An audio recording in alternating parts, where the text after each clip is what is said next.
Sebelum ni, aku tengok Suzuki GSX 8S ni dekat gambar je. Tapi bila dapat peluang tengok dari depan, motor ni lagi garang yang aku expect. Ini Suzuki GSX 8S, naked bike, middleweight dengan enjin 776cc, parallel twin menghasilkan sekitar 82 horsepower dan 78 Nm of torque.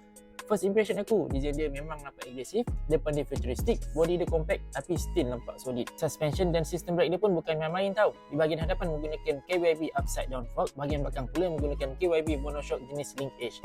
Untuk braking menggunakan dual disc saiz 310mm dengan caliper Nissin. Belakang menggunakan single disc 240mm siap dengan dual channel ABS. Kalau tengok atas kertas pun, setup macam ni memang nampak balance untuk daily ride dan juga weekend layan corner. Satu soalan yang common orang akan tanya, tinggi ke motor ni? Seat height dia sekitar 810mm. So untuk kebanyakan rider daripada Malaysia, aku rasa masih boleh manage lah. Chassis dia pun dah lengkap dah. Siap dengan quick shifter, up and down, traction control, riding mode dan juga TFT meter.